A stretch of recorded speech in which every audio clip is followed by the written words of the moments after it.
Copilot Studio. The first cost you see is that it costs $30 per user per month, but this can get expensive. Which is why I'm interviewing Michael Morrison, a licensing specialist who's gonna break down all the different ways that your company can save money on licensing in a way that makes sense.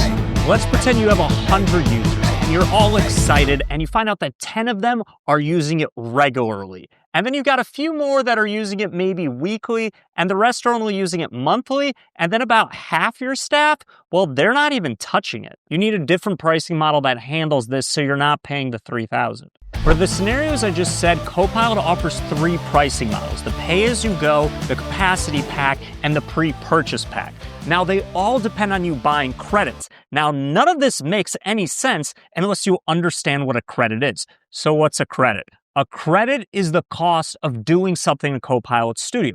A simpler operation, like a classic answer, is cheaper than an expensive operation like querying Dataverse or doing advanced reasoning. Let's break it down. For instance, if I have an agent and I ask it a basic question of what are the store hours, this could be answered via the description I gave the agent, or I can come up here to add knowledge, and then I can just upload a file like this, which tells us the store hours. All of this is very easy for the agent to find. That's considered a classic answer. But what if the agent has to use the external internet to find the answer? That becomes a generative answer. For instance, if we go under settings, and under settings for your agent, if you turn on use general knowledge,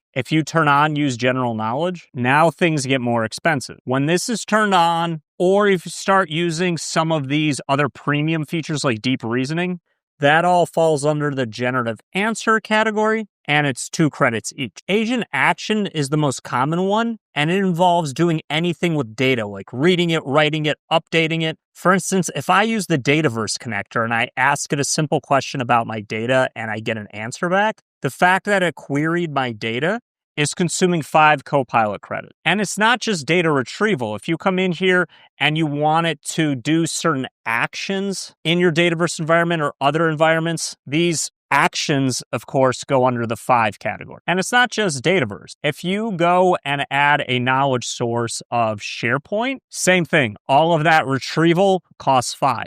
Now, you might have noticed this Tenant Graph Grounding is super expensive. What is it?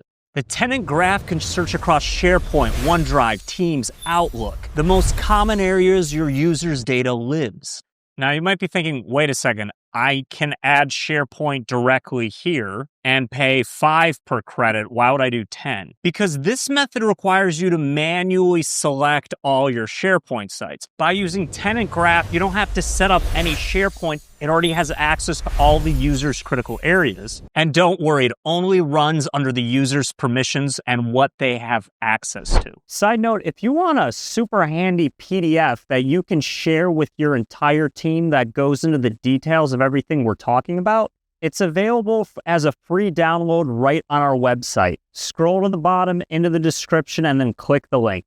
To configure this, you do need to turn on the semantic indexer, and you do need a Microsoft 365 Copilot Studio license in that tenant. But those are the only configurations.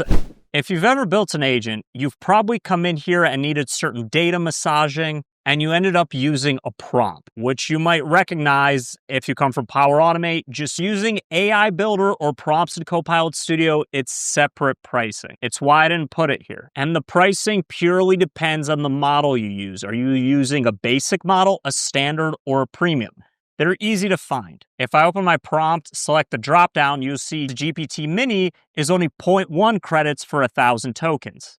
So what's a token? To keep things simple, 1 token is 1 word. If you want to break it down, it's technically 3/4 of a word, but then you're just splitting hairs. And you'll rarely be dissecting it on a token by token basis. So 1,000 tokens is roughly 1,000 words or 1 image or page. What I mean by that is if I have a custom prompt and I go to like add content and I want to add an image or document, something like that, this is what it's talking about. Each of these is 0.1 credits or 10 credits if you're using GPT-5. Now you might be thinking, what about agent flows, the new kind of Power Automate alternative? Simple, 13 credits per 100 action. That's it.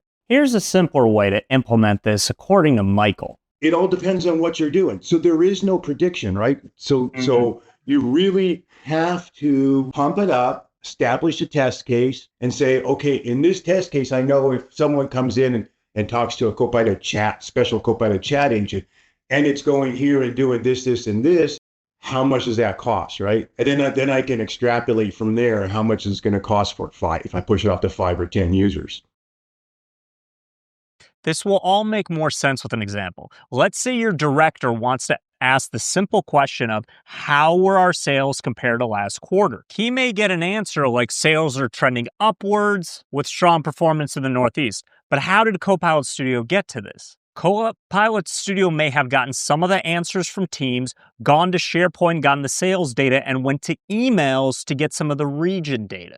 That's up to 2 to 3 requests using Tenant Graph Grounding, so we're already at 20 to 30 credits used. And then to summarize, explain, contextualize, this is using generative answers. So we're looking at 2 to 6 there. So the cost breakdown is 2 generative calls plus 2 tenant graph calls. We're looking at 24 Copilot credits. Now, if you remember, pay-as-you-go costs 1 cent per credit. So this ends up costing 24 cents. Who cares? Not a realistic example. But what if Michael, instead of being 1 salesperson, was 100 salespeople who all made the same request? For 100 people, this would cost $24. Over the course of 30 days, this would cost $720, much less than $3,000.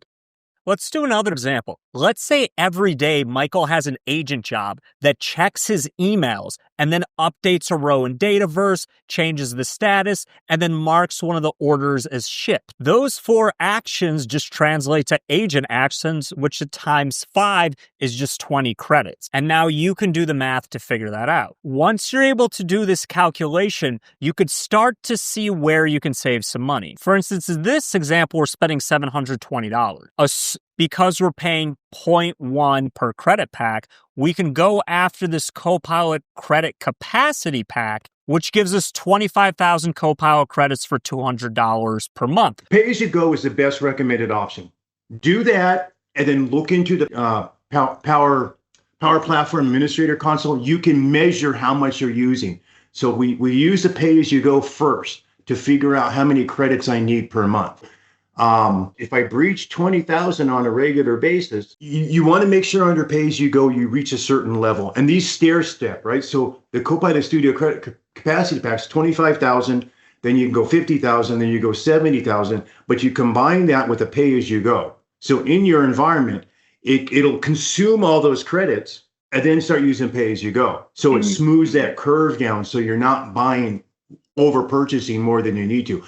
What does that mean? It means each Copilot credit now costs 0.008 instead of 0.10. So this math changes the price from $720, like I showed you earlier, to $576 just by buying these capacity packs. We can go further. But this is key. Any unused credit at the end of the month does not roll over at all. It just expires. So be sure you're using them. The last example is the Copilot Credits Pre-Purchase Plan. This means you're buying a year of Copilot Studio credits ahead of time. And for that, they expire at the end of the year, but month to month, they do transfer over. You could see the discount gets higher and higher and higher. And yes, at the highest end, if you're paying up to $2 million in credits, you're getting a 20% discount. At the lowest tier, the tier 1. Yeah. So it's cheaper than the pay-as-you-go. It's more expensive than the pre-purchase packet at the lower tiers of there. But the benefit of these is, let's say I've got some Copilot agents and I'm running them out there and I'm all on pay-as-you-go. And a month later, I say, okay, I'm using 25,500 credits a month, right? I can buy that credit pack for the 25,000 credits, and that'll cover me. But maybe I'm fluctuating, right, on a month to month. Sometimes I hit that 25,000, sometimes I don't. I can buy that commit unit, and that gives me, though, it's basically like those credit packs, but you get them for a whole year. Big thank you to Michael Morrison for helping us with this video. His link and all the useful information he's been talking to us is in the description below. Be sure to connect with him on LinkedIn.